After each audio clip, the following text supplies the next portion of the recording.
Saya Jordan Firdaus Senipar dari kelas PKUH 2023 dengan nomor NIM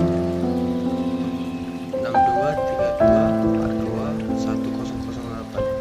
Nah, di sini saya akan mempresentasikan atau memahami hasil PPT yang saya kerjakan, yaitu mata kuliah Anatomi Fisiologi Manusia yang berjudul adalah Pengantar Anatomi Fisiologi Manusia.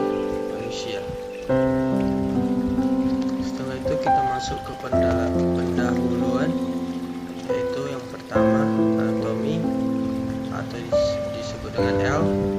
Ana sama dengan bagian atau memisahkan. Tomi atau diambil dari kata tomie, ini baca tomi, sama dengan iris atau potong. Anatomi ilmu yang mempelajari bentuk dan susunan tubuh baik secara keseluruhan maupun bagian-bagian serta hubungan alat tubuh yang satu dengan yang lain.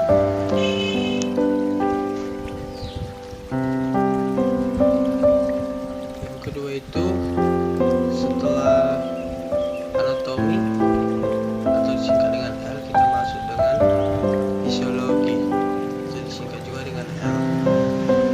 Fisis sama dengan alam atau kerja, cara kerja.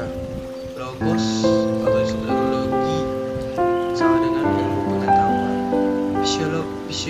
Fisiologi yang diartikan ilmu yang mempelajari faal atau fungsi dari tiap-tiap jaringan tubuh atau bagian dari alat-alat tubuh dan sebagainya. Lanjut, tingkat struktural organisasi tubuh. Yang pertama itu organisasi struktural tubuh manusia berkembang dari tingkat terendah atau atom dan molekul. S atau D, tingkat yang lebih tinggi dan lebih kompleks, sama dengan atau diartikan membentuk keseluruhan tubuh. Berikutnya, yang kedua, tingkat kimia. Atom sama dengan hidrogen, oksigen atau O2, karbon atau C-, nitrogen atau N besar, dan natrium atau Na+. Dari tingkat kimia memiliki unsur-unsur yang pertama adalah molekul atau sama dengan air atau H2O dan garam NaCl. Yang kedua, makromolekul sama dengan karbohidrat, protein dan lemak. Berikut ada contoh gambar di bawah ini. Contoh-contoh tingkat kimia dari molekul hingga makromolekul. Berikut adalah sel, unit dasar dari makhluk hidup dan struktur seluler yang memiliki arti dari sel adalah nukleus, ribosom, mitokondria, dan lisosom, menjalankan fungsi-fungsi pertahanan hidup sel. Berikut di samping adalah contoh dari sel, gambar contoh dari sel.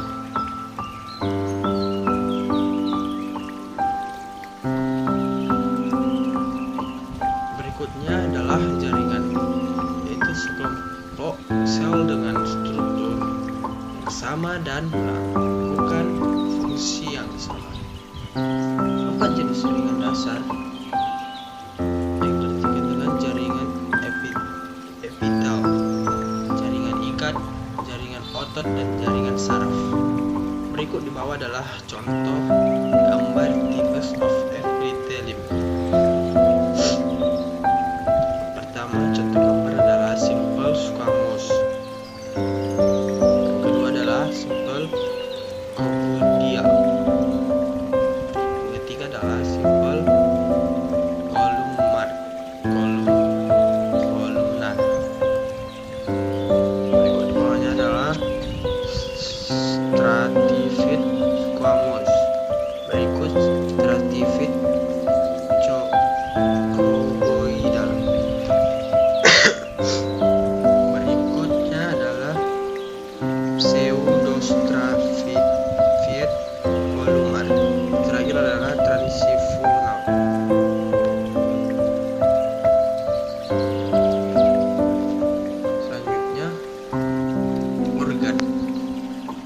adalah dua jaringan atau lebih yang bergabung membentuk satu organ seperti perut, ginjal,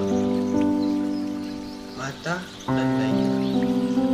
Sebuah organ berfungsi sebagai pusat fisiologi khusus untuk aktivitas tubuh. Berikut disampaikan adalah contoh dari organ tubuh kita, yaitu organ tubuh manusia. Selanjutnya adalah sistem organ. Sistem organ ini memiliki dua cabang, yaitu yang pertama adalah gabungan beberapa organ yang bekerja sama untuk melakukan fungsi yang saling berkaitan. Yang kedua adalah sistem organ, artinya integumen, rangka muskuler, syaraf, endokrin, kardiovaskular, limfatik, pernafasan, pencernaan, perkemihan, dan sistem reproduksi. Selanjutnya adalah komposisi cairan tubuh. Yang pertama, air atau H2O, artinya komponen utama dan terbanyak dalam tubuh manusia. Yang kedua adalah sekitar 60% BB orang dewasa atau berat badan orang dewasa, yaitu air. Selanjutnya, cairan intraseluler atau CIS. Yang pertama, 40% BB total. Yang kedua, cairan yang terkandung di dalam sel. Yang ketiga, orang dewasa, artinya 2/3 dari cairan tubuh adalah intraselular. Yang terakhir atau yang keempat, bayi, yang dari setengah dari cairan tubuh adalah cairan intraselular. Yang berikutnya adalah cairan ekstraseluler atau CES. Yang pertama yaitu 20% dari BB total. Yang kedua, cairan di luar sel. Yang ketiga, ukuran relatif menurun dengan peningkatan manusia. Yang keempat yaitu adalah bayi baru lahir, yaitu kira-kira setengah cairan tubuh terkandung di dalam CS atau cairan ekstraseluler. Yang 1 tahun yaitu volume relatif dari CS menurun sampai kira-kira 1/3 dari volume total. Berikutnya adalah komposisi cairan intravaskular. Pertama, plasma darah. Unsur yang pertama 90% air. Yang kedua, fibrinogen, yaitu pembekuan darah. Yang berikutnya, darah mineral atau kalium, natrium, kalsium, dan lain-lain. Berikutnya, protein darah, yaitu albumin, globulin. Berikutnya, antibodi.